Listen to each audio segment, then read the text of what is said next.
अस्सलाम वालेकुम। Lecture 21 start कर दिया है भाई हमने कैफ 5 का। अच्छा जी, होमवर्क वाला क्वेश्चन कौन सा था? प्रैक्टिस क्वेश्चन, कोई मसला तो नहीं आया उसमें किसी किस्म का?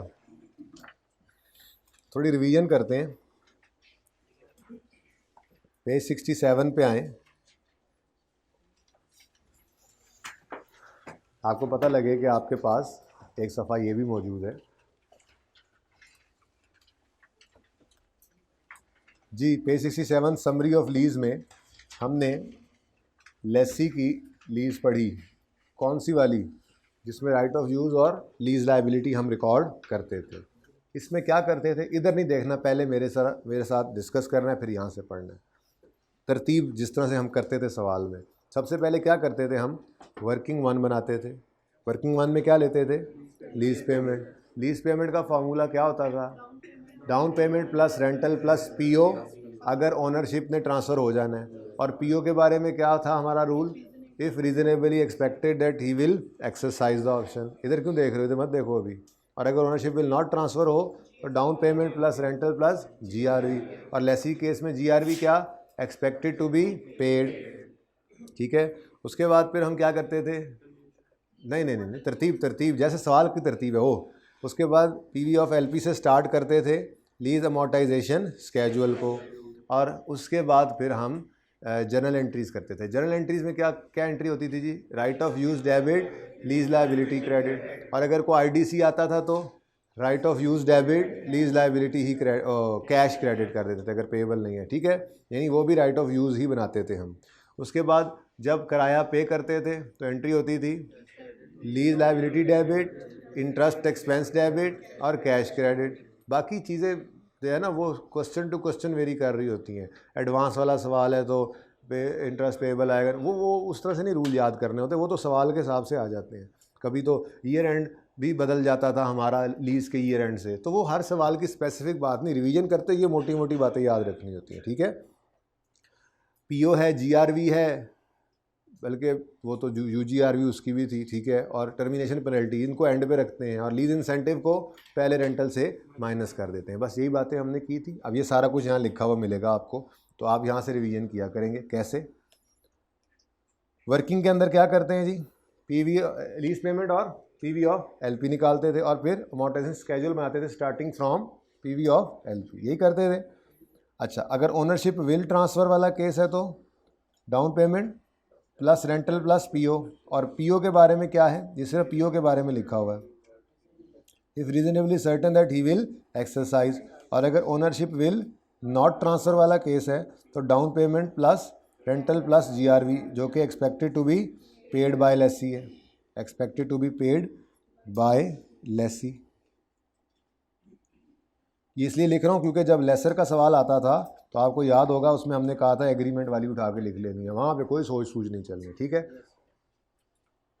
ठीक है। नेक्स्ट जर्नल एंट्री में, ओहो अच्छा मैं रिवीजन कराते हुए ये तो आपसे पूछा ही नहीं था। चले अब जो हो गया, जर्नल एंट्री में क्या करेंगे? पहली एंट्री क्या होगी? Right of use debit, lease liability credit,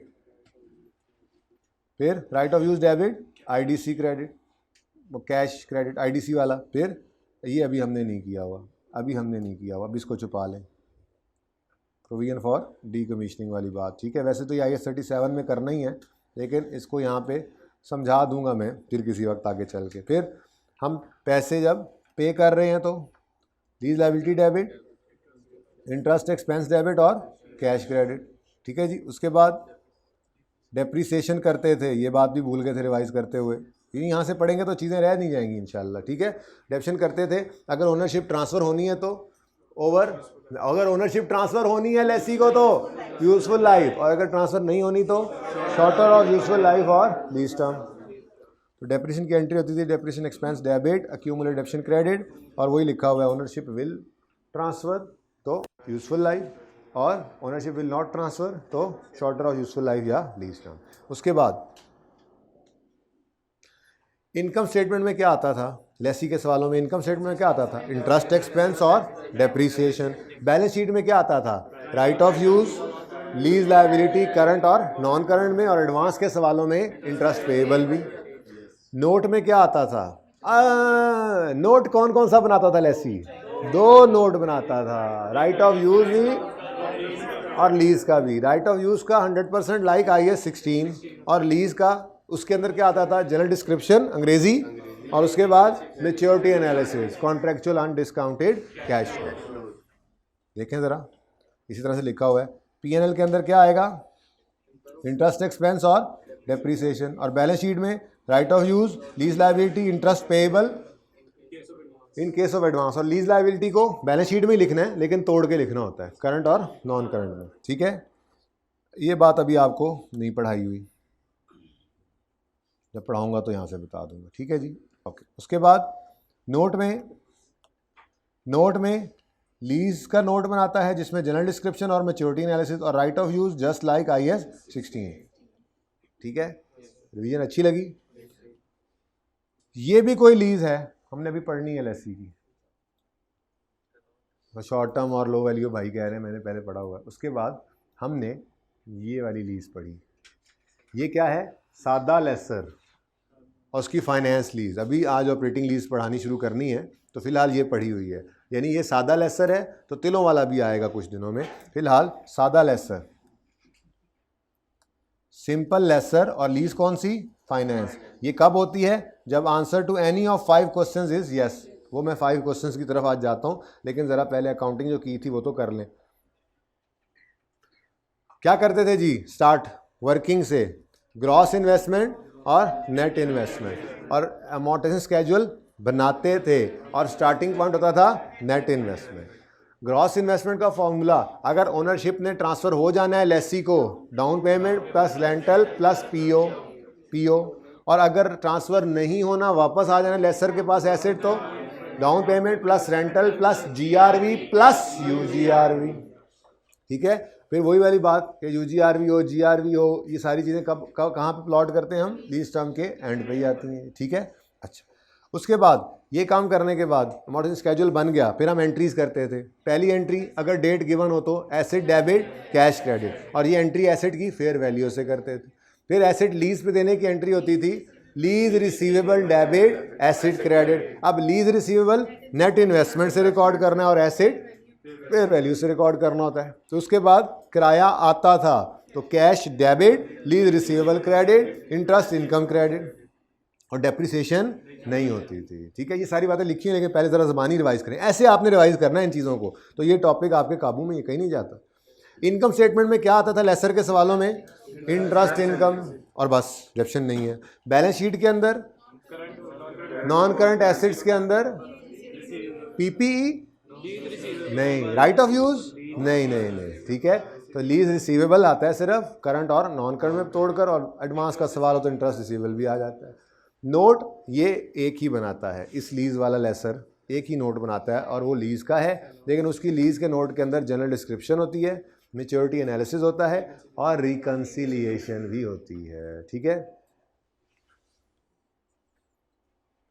तो हमने ये काम किए थे, वर्किंग की थी, GI/NI निकाली थी, अमोर्टाइजेशन स्केड्यूल बनाया था starting from NI, ownership will transfer तो और विल नॉट ट्रांसफ़र तो ये फॉर्मूलाज हमें आते हैं। ठीक है, उसके बाद जनरल एंट्रीज की थी हमने, asset debit cash credit, lease receivable debit asset credit. फिलहाल ये आपको नहीं पढ़ाया हुआ, मैंने छुपा दिया, बाद में मुझे ही ना मिले, तो इसलिए मैं ब्लैक करता हूँ। हाँ, मेरे को ही गवाचा है यार सवाल, यार किताब में गलती होगी यार, ये सोच रहा हूँ मैं। है जी, तो जी lease receivable debit asset credit जो किया हुआ है, बाकी चीज़ें आ रही हैं, ज़ाहिर है स्टेप बाय स्टेप आती जाती हैं। उसके बाद cash debit, lease receivable credit, interest income credit. P&L में इंटरेस्ट इनकम, बैलेंस शीट में लीज रिसीवेबल और interest receivable in case of advance. Note finance lease का बनाता है, जनरल डिस्क्रिप्शन, मैच्योरिटी एनालिसिस और रिकॉन्सिलिएशन। ठीक है, इसी तरह से बाकी लीजेस का भी है, बाकी भी सब पढ़ जाएंगे तो फिर इंशाल्लाह ये भी हमें आता होगा। अच्छा, अब 5 क्वेश्चंस को डिस्कस कर लेते हैं, ज़रा पढ़ भी लेंगे, लिखे भी हुए हैं, लेकिन फ़िलहाल मैं पहले डिस्कस करता हूँ। किस सवाल पे अप्लाई करने का था आपको? कहा था, नहीं कहा था? चलो फिर, हमने 2 पास पेपर किए थे, चौथा और 5वां याद है? चौथा आपने होमवर्क में किया था शोएब वाला, और 5वां हमने क्लास में किया था। दोनों ही सवाल किसके थे? लेसर के थे, ठीक है। तो इन पे ना क्वेश्चंस अप्लाई कर लेते हैं।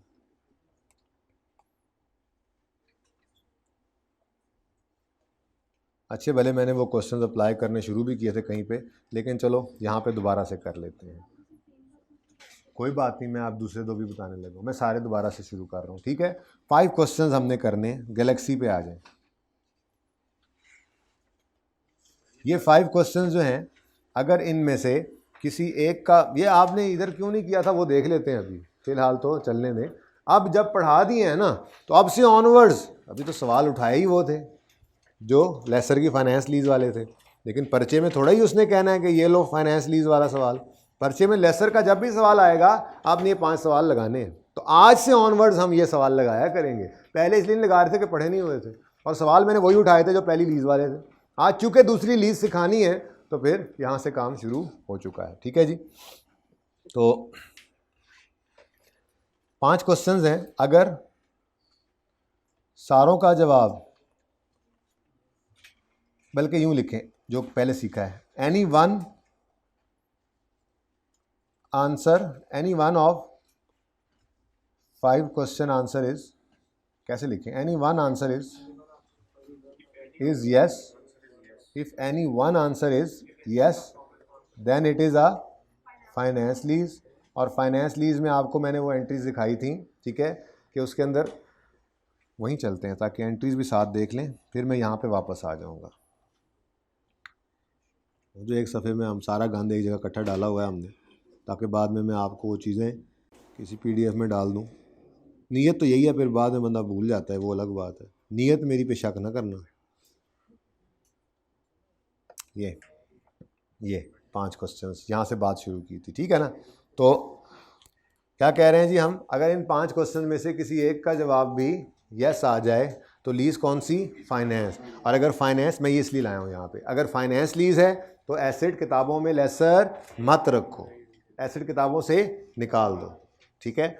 और अगर इन सब का जवाब ना है, किसी एक का भी हाँ नहीं है, तो ये लीज़ ऑपरेटिंग लीज़ बनेगी। इसका सवाल आज करवाना है इंशाल्लाह, ठीक है।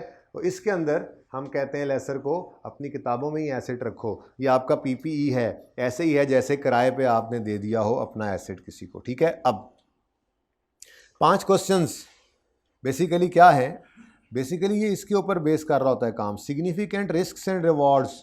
अगर हमने ट्रांसफ़र कर दिए हैं एसेट से रिलेटेड ज़्यादा risk and reward, significant risk and reward, अगर लेसी को ट्रांसफ़र हो गए हैं तो फिर वो एसेट लेसी का ही है, नाम चाहे लेसर के है, यही तो सब्सटेंस ओवर फॉर्म है, ठीक है। और अगर significant risk and reward transfer नहीं हुए तो फिर वो एसेट लेसर के अपने पास ही है, ठीक है।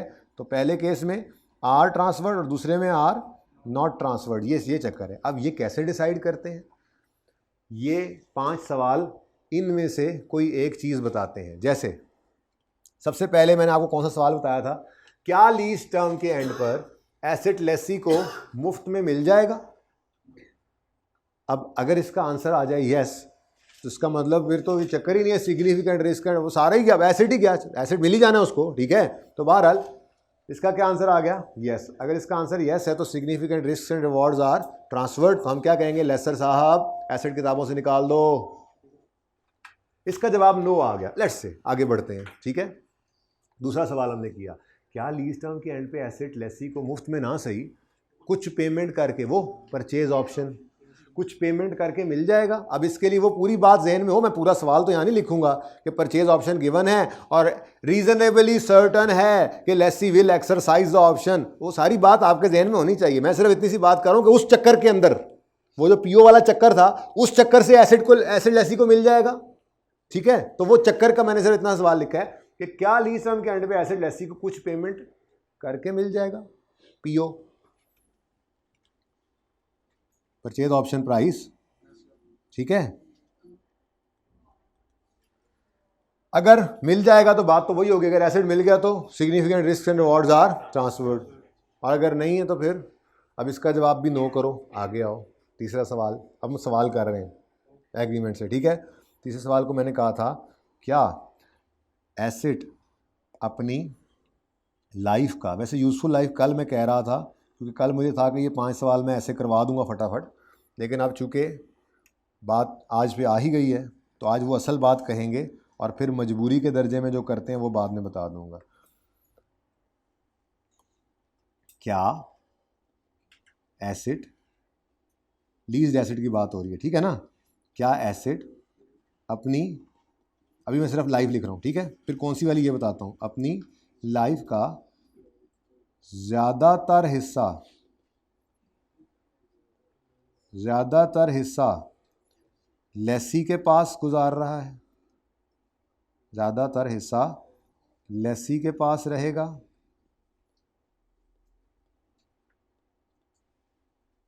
अब स्टैंडर्ड ने ना इस ज़्यादातर को लफ्ज़ मेजर से लिखा है, मेजर पोर्शन, ठीक है। अब स्टैंडर्ड ने कोई क्वांटिफाई नहीं किया, लेकिन अकाउंटेंट्स ने किताबों के अंदर इसको क्या कहा हुआ है, 75%, ठीक है। तो क्या एसेट अपनी लाइफ का मेजर पोर्शन लेसी के पास गुजारेगा?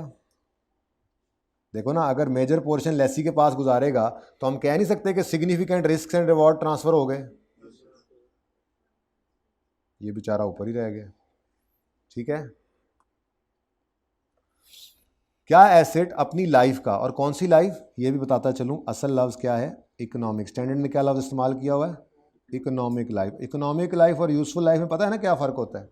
इकोनॉमिक लाइफ मैं बताता हूँ, इकोनॉमिक लाइफ होती है वो लाइफ जिसके लिए मैन्युफैक्चरर ने बनाया था एसेट। यानी लेट से मैन्युफैक्चरर का दावा है 50 साल ये करोला कहीं नहीं जाती, 82 करोला अभी भी फिर रही है सड़कों पे, तो ये है उसकी इकोनॉमिक लाइफ। लेकिन यूजफुल लाइफ ये है कि हमने कितना अरसा उसको नीयत रखी है इस्तेमाल करना, हमने कहा जी 5 साल बाद हम इसको बदल लेंगे, तो हम बीइंग अ बिजनेस इस एसेट को 5 साल पे डेप्रिशिएट करेंगे, ना कि 50 साल पे, ठीक है ना। इकोनॉमिक लाइफ क्या है, जितनी जिस लाइफ के लिए हमें जो है वो ये एसेट इसकी असल ज़िंदगी है, जितने के लिए उसने मैन्युफैक्चरर ने उसे बनाया है। और यूजफुल लाइफ क्या है,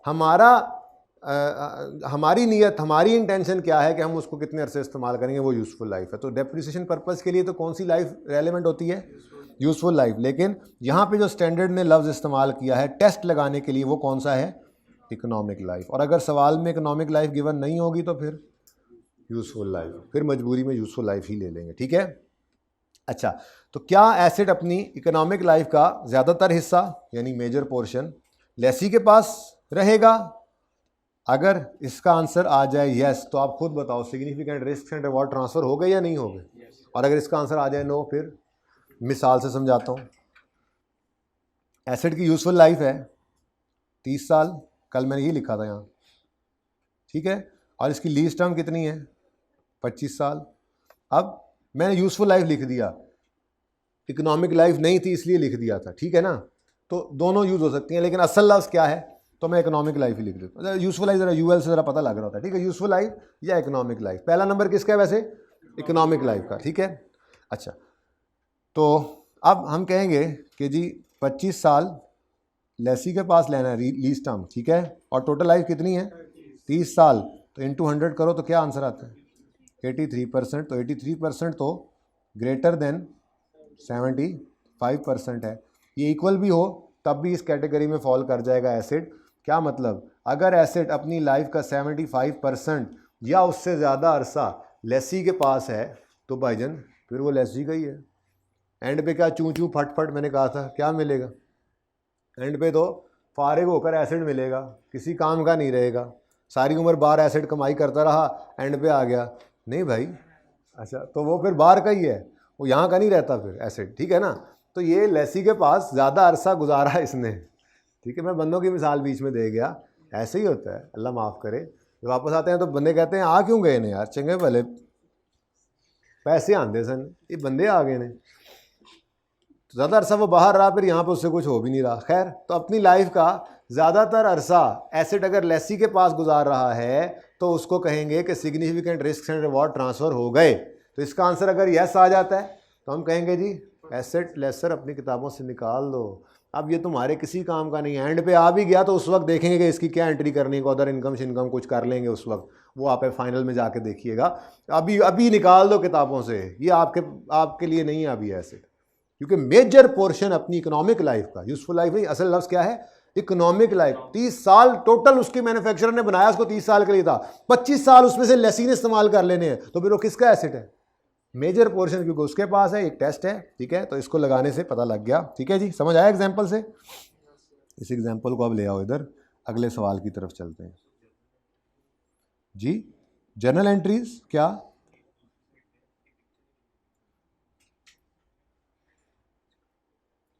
फरमाइशी प्रोग्राम? मैं तो सारे टेस्ट कर लूँ फिर इकट्ठे ही कर लेना एक ही पिक्चर में, महमूद अयाज। अच्छा, उसके बाद जी टेस्ट नंबर 4, ये टेस्ट 3 मैंने लगाया। टेस्ट 4 क्या है? टेस्ट 4 ये है कि क्या इंसेप्शन डेट पे यानी स्टार्टिंग डेट पे, क्या इंसेप्शन, ये इंसेप्शन डेट ना भी लिखो तो चलो लिख लो, क्या क्या क्या इंसेप्शन डेट पर, ये मैं डेट लिखने की कोशिश कर रहा हूँ, समझ आ रही है? क्या इंसेप्शन डेट पर PV of LP, PV of LP significantly equal है, मतलब तकरीबन इक्वल लिख दो, तकरीबन बराबर है, फिर तकरीबन की अंग्रेजी लिखता हूँ, तकरीबन बराबर है फेयर वैल्यू ऑफ एसिड के।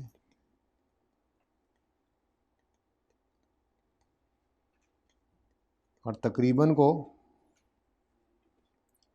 को कहा जाता है सब्सटेंशली, तकरीबन बराबर ही कहते हैं, तकरीबन बराबर ही है। मैंने ज़रा उर्दू लिख दी वरना मैं अंग्रेजी लिखने लगा था। सिग्निफिकेंटली इक्वल है, सिग्निफिकेंटली इक्वल, सिग्निफिकेंटली का अगेन स्टैंडर्ड ने कोई इसका कोई परसेंटेज स्टैंडर्ड ने नहीं दी, लेकिन अकाउंटेंट्स ने किताबों के अंदर इसको 90% और मोर कहा हुआ है। क्या मतलब? इसका मतलब क्या है? फेयर वैल्यू 100 रुपये का एसेट है और present value lease payment, lease पर देकर एसेट की मद में कितने पैसे लेसर ले रहा है, यही होता है ना प्रेजेंट वैल्यू लीज पेमेंट। ठीक है, तो अगर आपने उस एसेट की जो मार्केट वैल्यू है तकरीबन उतनी ही उससे ले लेनी है, तो अल्टीमेटली ये भी एक निशानी ही है कि वो लेसी ने, आप लेसर हैं, आपने एसेट लेसी को ही दे दिया, तभी तो उसके सारे पैसे तकरीबन आपने, तो ये भी एक निशानी है अकल वालों के लिए कि अगर present value of lease payment fair value of asset के सिग्निफिकेंटली इक्वल हो तो ऐसी सूरत के अंदर हम इस लीज को क्या कहेंगे? इसका आंसर अगर यस आ जाए, इसका आंसर सारों का नो हो गया, no no no, yes or no, क्या हो गया? फाइनेंस लीज हो गई। लेसर साहब एसेट किताबों से निकालें, सारे पैसे तो आप उस गरीब से ले रहे हैं इसके, तो ये उसी का ही है, फिर आपका नहीं है। ठीक है, अच्छा इसकी एग्जांपल के तौर पर आप कल वाला सवाल ओपन करें, अब मैंने तो बोर्ड पे किया था। ठीक है, कल वाला सवाल और उसका सलूशन दोनों मुझे चाहिए, क्योंकि सवाल में से फेयर वैल्यू नज़र आएगी या कॉस्ट जो भी लिखा हो। क्वेश्चन 8 का पार्ट 3 था ना, वही ओपन कर लें ज़रा और मुझे बताएं पीवी ऑफ एलपी मैंने अलग से निकलवाई थी, काश के मैंने वो इसके ऊपर लिखी होती तो आज मेरे सामने वो लाल वाला अलग और ब्लैक वाला अलग होता। PV of LP plus PV of UGRV, तो एक ये यूज़ भी पता लगा इनको अलग रखने का कि अगर टेस्ट लगाना होगा तो टेस्ट के अंदर स्टैंडर्ड ने ये नहीं कहा नेट इन्वेस्टमेंट फेयर वैल्यू के तकरीबन बराबर है, बल्कि स्टैंडर्ड ने क्या अल्फाज इस्तेमाल किए हैं? Present value of lease payment substantially equal हो फेयर वैल्यू के, तो यस है, तो फिर ये फाइनेंस लीज है। इसका मतलब लेसर के सवाल के अंदर मुझे बहरहाल अगर जीआरवी खुदा न खास्ता यूजीआरवी दे दे, खुदा ना खास्ता दे दे, तो मुझे एहतियातन उसको अलग ही रखना चाहिए, और नहीं तो आगे यूज़ ना भी हो, वैसे तो आगे भी यूज़ होना है मैन्युफैक्चरर डीलर के सवालों में, लेकिन यहाँ टेस्ट लगाने के लिए भी इसकी ज़रूरत हमें पड़ती है। तो वो जो आदत डाली थी उसको कंटिन्यू करेंगे, जब जब सवाल करेंगे, जब जब जब जब यूजीआरवी आएगा मैं ऐसे ही अलग लेकर चलूँगा, नहीं आएगा तो मैं ज़ीरो लिख दिया करूँगा ताकि आपको याद हो। ठीक है, तो इस टेस्ट में ध्यान से सुने, नेट इन्वेस्टमेंट नहीं है इस टेस्ट में, क्या है? PV of LP. तो नेट इन्वेस्टमेंट का फॉर्मूला क्या था? PV of LP plus PV of UGRV. तो मुझे वो टोटल नेट इन्वेस्टमेंट नहीं बतानी है आपने, मुझे यहां पे आप बताएं कि पीवी ऑफ एलपी कितना था उस सवाल में। 220977 आ गया। और फेयर वैल्यू या कॉस्ट मतलब फेयर वैल्यू होती है ऑफ एसेट, वो कितनी गिवन है सवाल में जी? 222393839। हाँ जी, तकरीबन बराबर, मतलब 100% करीब ही है। क्या आपने PV of LP 977 divided by PV of UGRV किया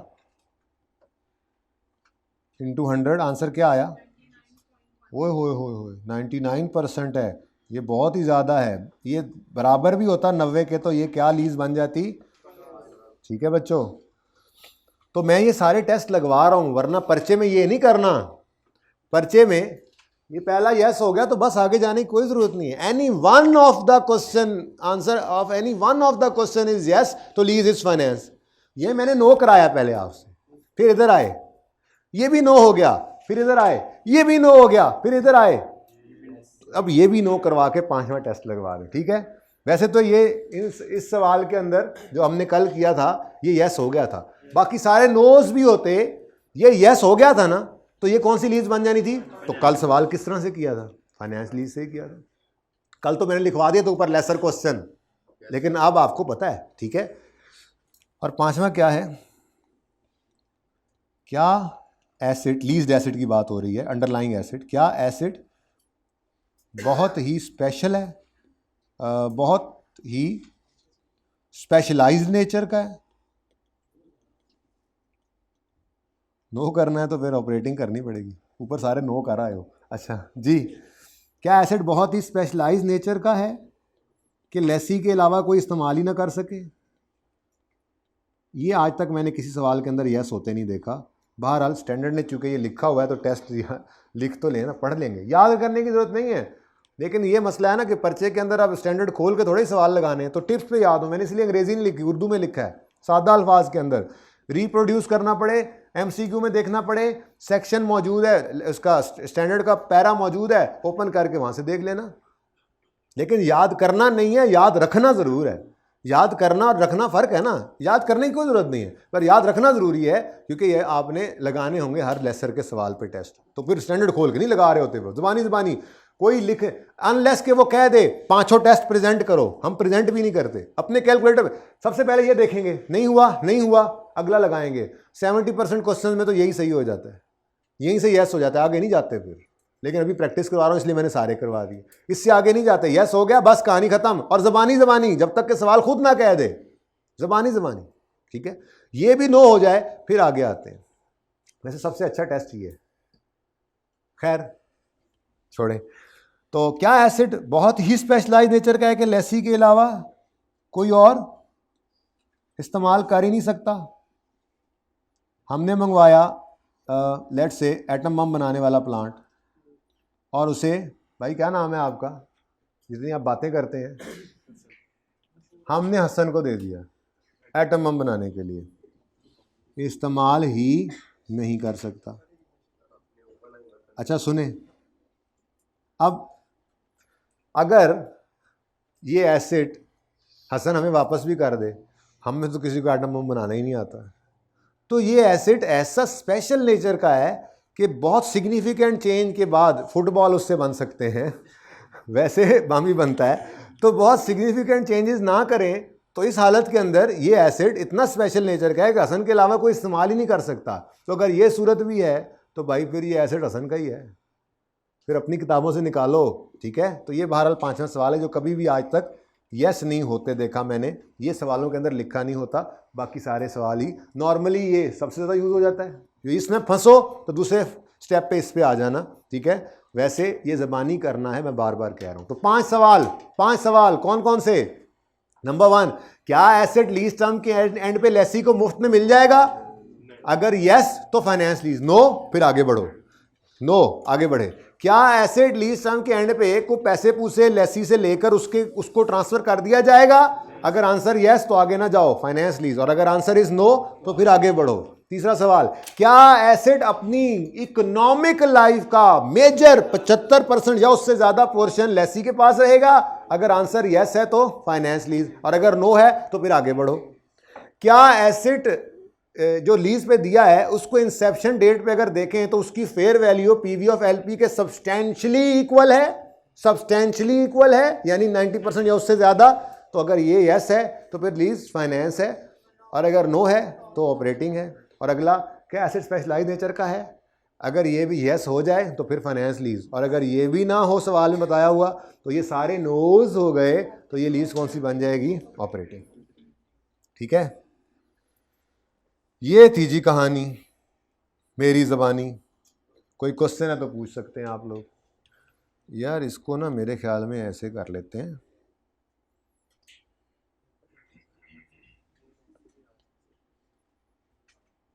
थोड़ी ज़रा पिक्चर शायद बानी जाए।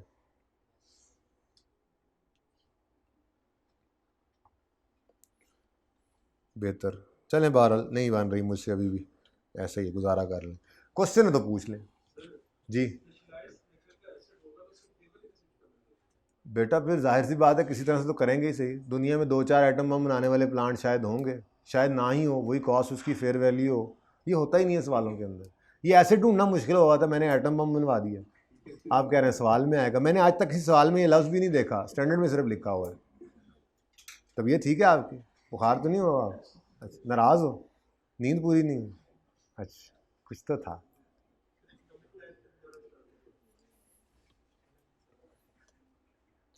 इकोनॉमिक लाइफ बताना क्या है, लिख ही देता हूँ। इकोनॉमिक लाइफ कहते हैं जितने साल लाइफ के लिए, जितनी लाइफ के लिए उसे मैन्युफैक्चरर ने बनाया। मैं ज़रा आसान अल्फाज में लिखता हूँ, ठीक है? जितनी लाइफ के लिए उसे मैन्युफैक्चरर ने बनाया है, अंदाज़ा ही होता है उसका भी बेचारे का। मैन्युफैक्चरर, ठीक है जी, मैन्युफैक्चरर ने बनाया है। इसको कुछ बच्चे आसानी के लिए टोटल लाइफ भी कह देते हैं। जिस लाइफ के लिए, जैसे भाई कह रहे थे, आसानी के लिए भाई ने कहा जिस लाइफ के लिए वो बना है। देखो ना, आपके सड़कों पे अभी भी नज़र आ रही है ना ये 82-86 करोला गाड़ियाँ नज़र आती हैं रोड के ऊपर, ठीक है? अब ये बनाने वाले ने शायद 50 साल की ड्यूरेबिलिटी के लिए उससे बनाया है, ये उसकी इकोनॉमिक लाइफ है। लेकिन मेरी कंपनी ने जो गाड़ी निकलवाई है अपने मैनेजर के लिए, उस हमारी पॉलिसी ये है कि हम 5वें साल उसको ख़त्म कर देंगे, गाड़ी को बेच देंगे और नई गाड़ी उसे ले देंगे। अब हमारी बला से 50 साल चले, 500 साल चले, हमारे लिए तो रेलेवेंट क्या है? वो हमारी नीयत, हमारी इंटेंशन, तो वो होती है यूज़फुल लाइफ। तो यूज़फुल लाइफ क्या कहलाती है जी? जितने अरसे के लिए हमने एसिड इस्तेमाल करने का सोचा है, जितने अरसे के लिए हमारी नीयत है एसिड को इस्तेमाल करने की।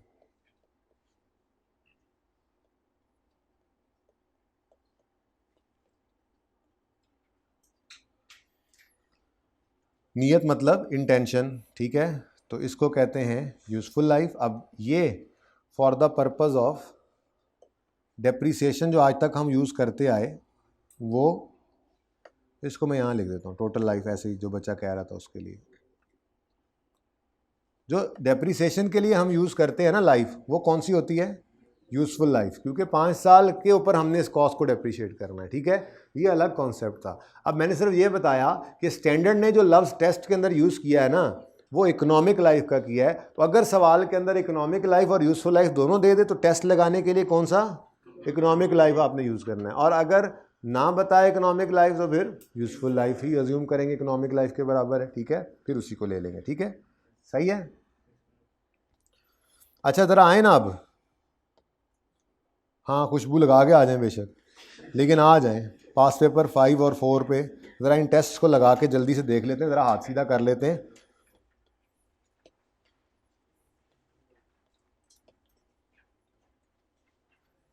बोर्ड की परली तरफ आपको बुला रही है, जल्दी करें। यहाँ के लगाने लगे थे 5 questions. If any one answer is yes तो लीज क्या है, और अगर ऑल आंसर्स आर नो तो लीज कौन सी होगी, ऑपरेटिंग। चलो, तो ये रूल हमारा बन गया। और टेस्ट कौन कौन से ज़रा क्विकली मुझे बताना। लीज टर्म के एंड पे एसिड लेसी को ट्रांसफ़र हो जाएगा मुफ्त में। लीज टर्म के एंड पे कुछ पैसे दे के लेसी को ट्रांसफ़र हो जाएगा। इकोनॉमिक लाइफ का मेजर पोर्शन लेसी के पास रहेगा। इंसेप्शन डेट पे PV of LP fair value के सब्सटेंशियली इक्वल होगी। एसिड स्पेशलाइज नेचर का होगा। अगर इन पांचों में से कोई एक भी यस आ गया तो लीज फाइनेंस, और पांचों का जवाब नो तो लीज ऑपरेटिंग। क्वेश्चन नंबर 5 पे आए हम। सवाल ज़रा जल्दी से पढ़ते हैं। GLL has leased a certain equipment to dairy on यकम जनवरी। Cost of equipment, amount received, annual instalments, GRV। पहले दोनों ही उड़ गए। ओनरशिप में ट्रांसफ़र तो होना ही नहीं है, ना मुफ्त में ना पैसे लेकर। क्या, दोबारा में ज़रा रिवाइज भी हो जाएंगे ना, क्या एसिड लीज टर्म के एंड पर लेसी को मुफ्त में ट्रांसफ़र हो रहा है? क्या PO वगैरह वाला कोई चक्कर है? अच्छा चलो, अब काम के टेस्टों पे आते हैं। जो मैंने कहा कि लगा लिए करें पहले, ठीक है। अगर अपेरेंटली नज़र ना आ रहा हो ओनरशिप विल ट्रांसफ़र लिखा हुआ तो लगा लें। अब अगला टेस्ट कौन सा है? इकोनॉमिक लाइफ का मेजर पोर्शन लेसी के पास रहेगा। अब सवाल में आए तो सवाल के अंदर उसने बताया हुआ है यूज़फुल लाइफ, और कहीं पूरे सवाल में उसने इकोनॉमिक लाइफ हमें नहीं बताई, तो मजबूरन फिर इसी को यूज़ करेंगे, ठीक है। अब लीज टर्म कितनी है? 4 एनुअल इंस्टॉलमेंट्स हैं वो कह रहा है, ठीक है। तो 4 साल की लीज है, और ये कितना बनता है? अब 80% तो 75% से ज़्यादा है, ठीक है। इक्वल भी होता तो हम इसको कहते मेजर पोर्शन लेसी के पास है, तो इसका आंसर आ गया यस। तो बस पेपर में इससे आगे जाने की ज़रूरत है ही नहीं, और पेपर में ये करके भी नहीं दिखाना, अनलेस कि मैंने बार बार कहा आपको अभी तक, अनलेस कि वो खुद कहे ज़रा टेस्ट प्रेजेंट करो, करना नहीं। अब कैलकुलेटर भी आपने करना था, 4/5 70% से 75% से ऊपर है, ये लीज फाइनेंस है, चेक करना होगा। लेकिन अभी ज़रा चूँकि हम प्रैक्टिस कर रहे हैं तो आगे बढ़ें। नेक्स्ट क्वेश्चन, इंसेप्शन डेट पर PV of LP fair value के सब्सटेंशियली इक्वल है। अब आपने सवाल किया हुआ है, काइंडली ओपन करें, या मुझे सोल्यूशन ओपन करना पड़ेगा।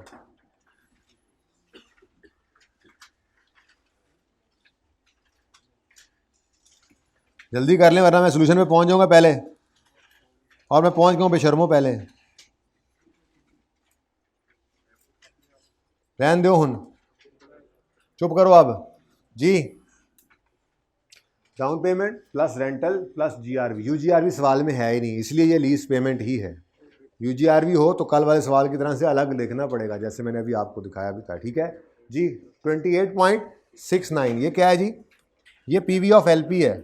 Down payment plus rental plus GRV ये लीज पेमेंट का फॉर्मूला होता है, ठीक है। और ये जो हम कर रहे हैं आगे प्रेजेंट वैल्यू निकाल रहे हैं, ये लीज पेमेंट्स की प्रेजेंट वैल्यू निकाल रहे हैं। इसमें GRV तक मामला है, UGRV सवाल में नहीं था, पढ़ा ही नहीं था उस वक्त तक, ठीक है ना जी। तो कितना आ गया? 28.69। तो 28.69 divided by fair value equipment की कितनी है? चलो ये तो 100% ही इक्वल है, 100%, और ये 100% ज़्यादा होता है, आपको पता है 90% से, पता है ना। अगर ये इक्वल भी आ जाता 90% के तो हमने यही कहना था कि इसका आंसर क्या है, तो वो तो पहले यस हो गया था, ये तो मैं प्रैक्टिस करवा रहा हूँ आप, ठीक है। और अगला सवाल, क्या एसिड स्पेशलाइज नेचर का है? ऐसी कोई बात सवाल में नहीं लिखी हुई, तो खुद से नहीं अज्यूम कर लेने से ये तो एटम बम वाला ही होना है। नहीं, बस नहीं है तो नहीं है, और ये किसी सवाल में मुझे नहीं आज तक नजर आया, ठीक है।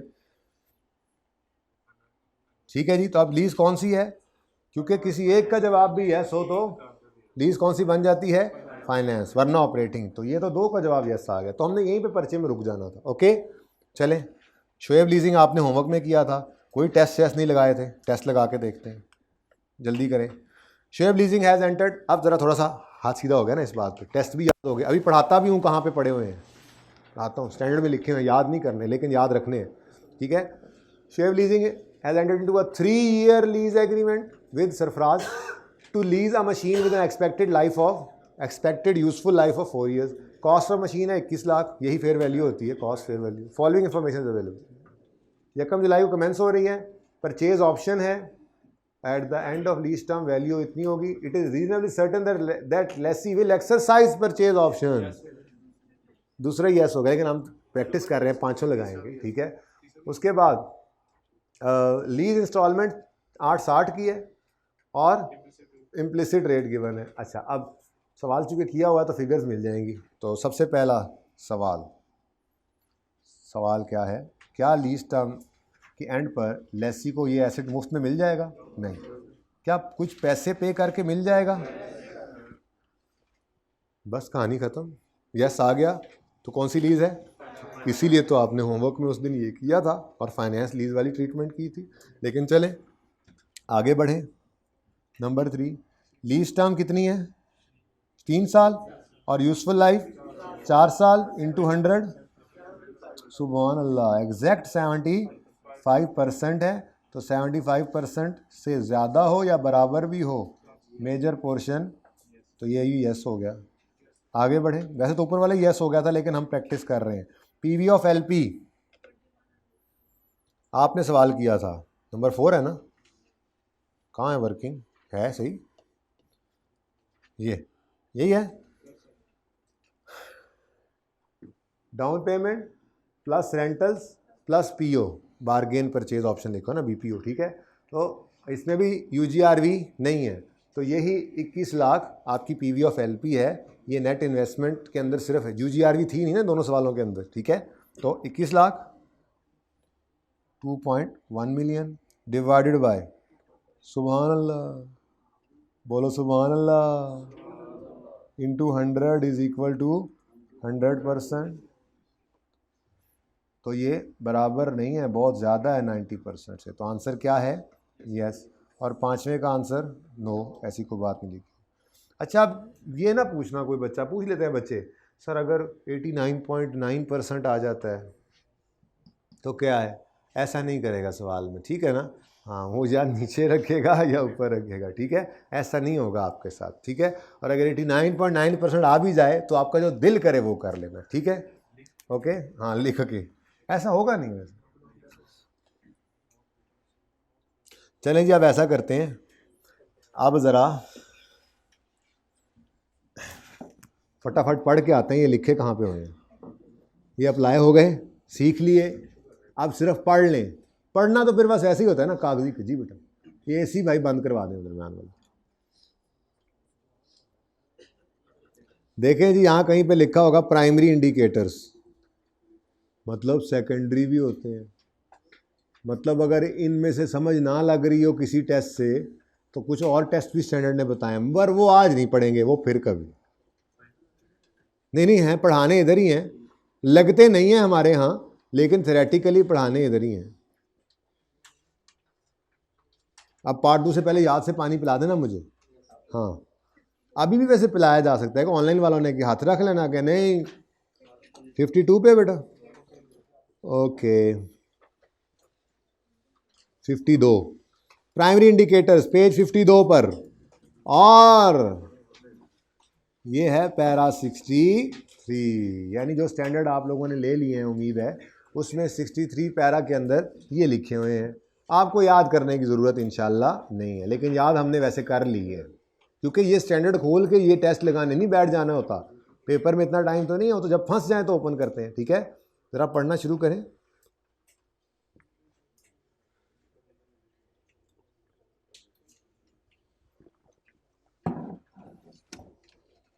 जा रहे हैं ऑपरेटिंग लीज की तरफ जा रहे हैं। आज इतनी कहानी करके ऑपरेटिंग लीज की तरफ जा रहे हैं ना, जाहिर सी बात है पता तो लगे फ़र्क क्या है, क्यों है, कैसे है। उसके बाद फिर इंशाल्लाह अकाउंटिंग भी समझ आ जाएगी। Whether a lease is a finance lease और operating lease depends on the substance of transaction rather than legal form of the contract. हाँ जी, स्टैंडर्ड ने भी ये बात की कि आपने सब्सटेंस को फॉर्म के ऊपर, सब्सटेंस ओवर फॉर्म मतलब क्या होता है कि जो रियलिटी है वो प्रिवेल करती है, सिर्फ लीगल फॉर्म को नहीं पकड़ना। हुसैन ठीक है, जाग रहे हो क्या? ठीक हो? आज उसकी नींद पूरी लग रही है, तुम्हारी नहीं पूरी लग रही। तुम लोग को एक टाइम पे नींद आती होगी, एक टाइम पे आंख खुलती, ऐसा होता है? नहीं ऐसा होता है। एक को ठंड लगे दूसरे को भी लगती है, एक को भूख लगे दूसरे, ऐसा होता है? नहीं होता ऐसे। फिर करे ट्रेन हो तुम यार, ये फिर ऐसे ही बस मिस बनी हुई है, ऐसे बातें ही है ना, ऐसा होता कुछ नहीं है। पूछना तो आपके अम्मा अब्बा से पड़ेगा भी पहले कहीं होता सी। ओके चलो यार, अल्लाह आपकी उम्र में बरकत दे। तो भाई साहब सब्सटेंस ओवर फॉर्म रखना है आगे। मैंने कहा ज़रा जाग जाएं, थोड़ा थेरी आ गई ना, थोड़ी सी थेरी आई है और फौरन ही examples of situations that individually or in combination would normally lead to a lease being classified as finance lease। ये situations finance lease बना देती हैं, लेकिन वो कह रहा है ये कोई कंक्लूसिव नहीं है। मतलब इसके अलावा भी हो सकता है, ज़रूरी नहीं है ये को आप कहें। स्टैंडर्ड ने बहरहाल ये बता दिया कि ये कुछ सिचुएशंस हैं, ठीक है। कौन कौन सी? Number 1, the lease transfers ownership is transferred. Underlying asset, क्या जिस एसेट की बात हो रही है, छोड़ो इसको, ऐसे करके पढ़ लो जी। अब जरा पढ़ो जी।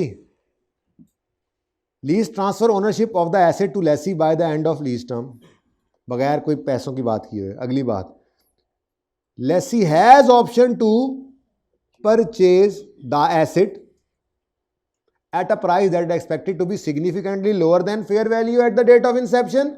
वही परचेज ऑप्शन, ठीक है।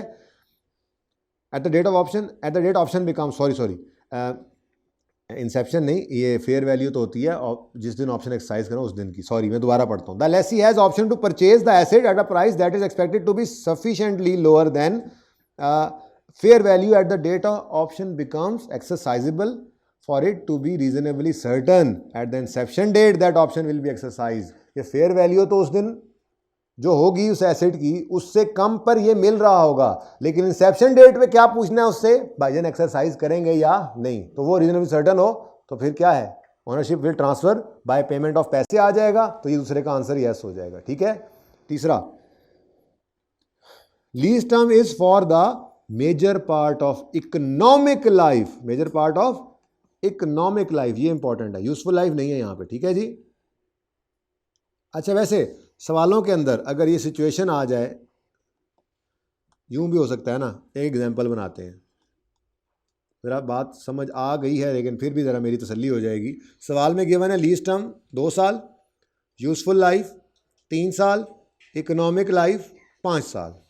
मुझे बताओ टेस्ट लगाने के लिए आप क्या करोगे? 2/5 करोगे, ठीक है।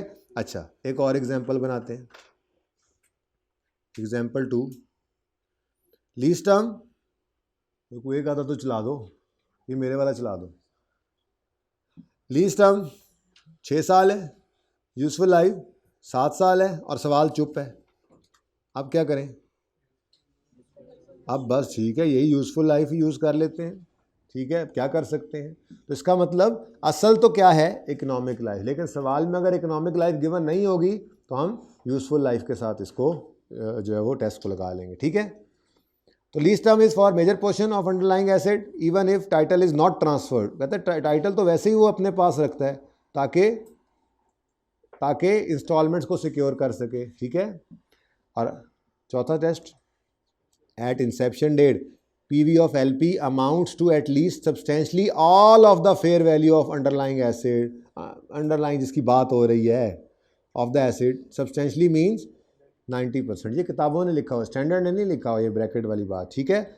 और लास्ट क्या है, the asset is of such a specialised nature that only lessee can use it without major modifications, ठीक है जी। तो बहरहाल ये टेस्ट आपके पैरा 67 में लिखे हो। अंडरलाइन मैंने वैसे ही काट दिया, आप स्टैंडर्ड में ना काटते रहना, बस ज़रा आप कंफर्टेबली पढ़ लें, ठीक है। तो ये क्या है जी, अब पढ़ के देखो क्या कहता है। If answer of any of the above point is yes, lease will be finance, otherwise we will classify lease as operating lease. ठीक हो गया, डोने और डन।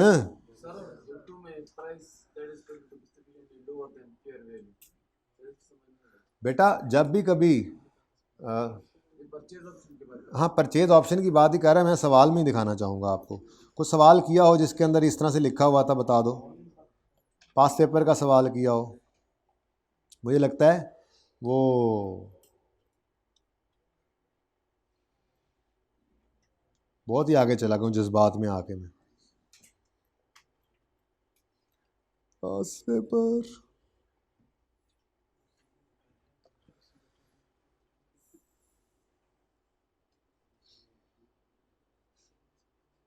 ये सारे सवाल हमने करने, आप देख लो। ओए होए ओए होए, ये देखो, at the end of lease term CL has option to purchase the machine at its estimated fair value of, अच्छा ये तो कह रहा है 25 पर ही, जो फेयर वैल्यू होगी उसी पर ही खरीद लेगा। इसके अलावा भी ऑप्शन होता है। कोई और पास पेपर किया था हमने?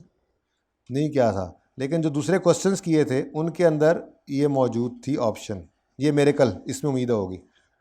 At the end of lease, MTL has option to purchase the machine on payment of 2 million. Fair value of machine at the end of lease term is expected to be 3 million. ये एक बात है, मतलब कि उस दिन वो machine होगी 3 मिलियन की, अंदाजा है, और हमने एग्रीमेंट में लिख दिया है कि भाईजान आप इसको 2 मिलियन में ले लेना। तो नॉर्मली इसको एक्सरसाइज कर लेता है लेसी, लेकिन फिर भी सवाल में ये लाइन हम ढूंढते हैं कि रीजनेबली सर्टन होगा तो ही हम परचेज ऑप्शन लेंगे। लेकिन ये एक अच्छा ऑप्शन होता है परचेज ऑप्शन। क्यों कहते हैं इसको परचेज बार्गेन परचेज ऑप्शन भी कहते हैं? कि लीज के एंड पे उसको इस तरह का इंसेंटिव नज़र आ रहा होता है कि वो ले ही लेता है इसको। लेसर कहता है अब क्या करना मैंने एसेट का एंड पे, तो जो अंदाजन बनती है फेयर वैल्यू उससे कुछ कम पैसों के ऊपर वो लेसी को एसेट दे देता है। लेकिन ये चीज़ें डिसाइड स्टार्ट में ही हो रही हैं, तो वो तब की तब देखी जाएगी, वो फाइनल में देखना, वो फिर एस्टीमेट चेंज है। मैं तो बाहर हूँ उससे, मतलब क्या करूँ, अभी इतनी लीज तो पढ़ा लूँ, फिर आगे बाकी कुछ वहाँ जाके भी पढ़ना है ना। सर ने सही जान चढ़ाई हुई है, और है ही ऐसे, अब क्या करे, वो तो फिर एक नई बहस चल पड़ेगी, एक नया काम है, फिर वो तो अलग से कहानी है। ये पक्का कर लो इंशाल्लाह, मौके के ऊपर वो भी पढ़ लोगे, ये पक्का होगा, अगले वाला बस फिर पढ़ना होगा आपने, ठीक है। अच्छा जी, अच्छा यार, एक काम कल किया था ऐसे ही, वो भी करीब करीब ही फिर रहा है, वो भी करते चले, फिर सवालों पे चलते हैं। वो देखो क्या है ऊपर, ज़रा सारे बच्चे ऊपर देखें, ज़रा सारे बच्चे ऊपर देखें। ओ नहीं, जवाब नहीं देखना। अच्छा, ये सवाल किस सफ़े पे, आपको तो यही नहीं पता। 55 पे भाई कह रहे हैं, मैंने ढूंढ लिया। अच्छा जी, पेज 55 में आए। कल हमने थोड़ा सा जो काम किया था वो काम ज़रा दोबारा कर लेते हैं।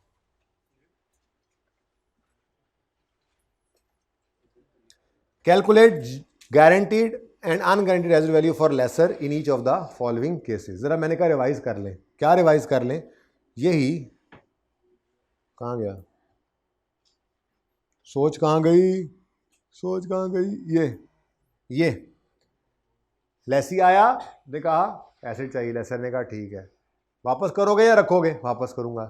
गारंटीड रेजिडुअल वैल्यू बताओ 8, और ये चला गया। अब ये पीछे टेक लगा के बैठा और सोच रहा है 8 तो उसने गारंटी कर दिया है, मुझे कितने मिल जाएंगे? 12। तो 12 रेजिडुअल वैल्यू है, RV गारंटीड 8 और 4 अनगारंटीड, ठीक है। इसको ज़रा रिवाइज कर लें ताकि आप सवालों में फिर इसको अप्लाई करना शुरू करें ना, बस बहुत हो गई। तो 55 नंबर सफ़े पे हम पहुँचे हुए थे, फिर वापस आए, ठीक है जी। Lessee has guaranteed residual value of 10 million.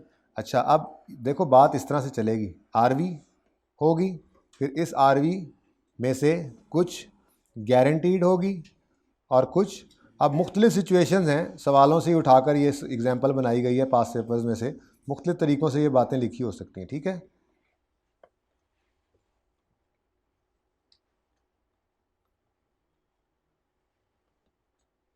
ठीक है, नॉर्मली हमने जो देखा था पहले दिन, तो ये देखा था, ये गिवन था, ये गिवन था, ये बैलेंसिंग निकल आया था, ठीक है।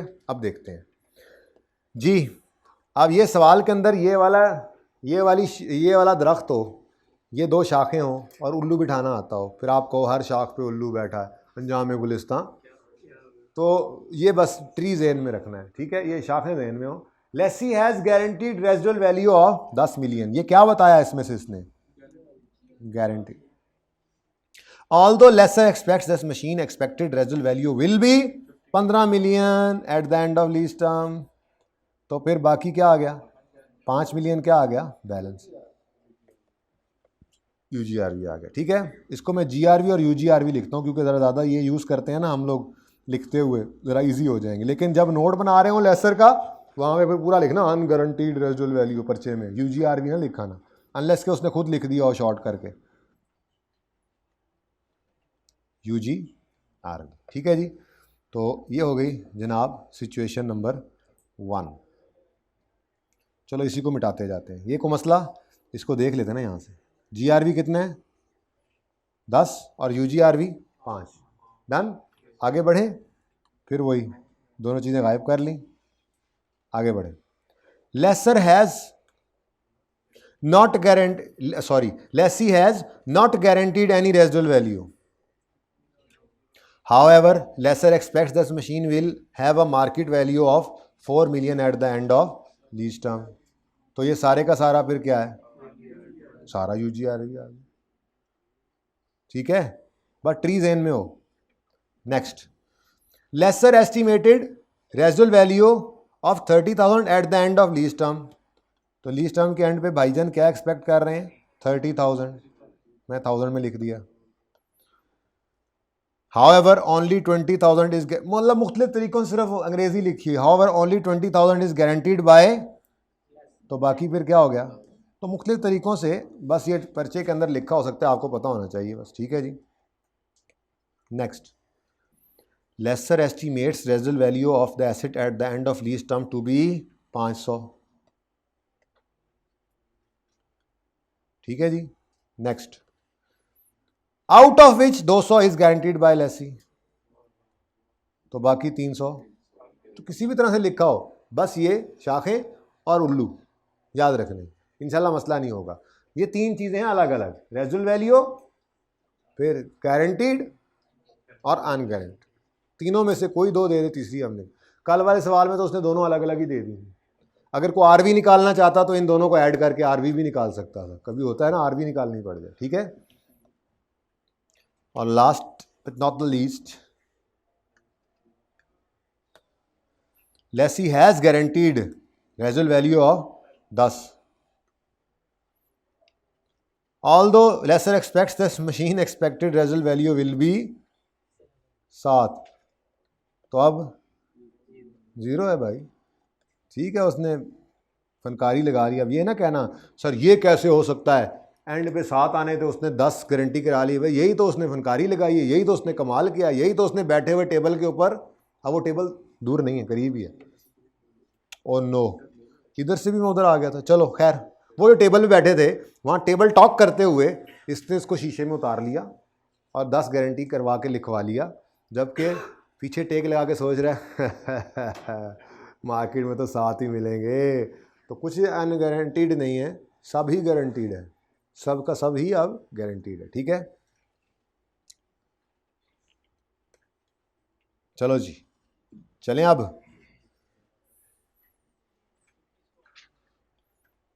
किस सवाल में ये आएंगे, आए हुए हैं आपके लिए एग्जाम्पल 1 में। पार्ट 2 शुरू करना है, करें करें।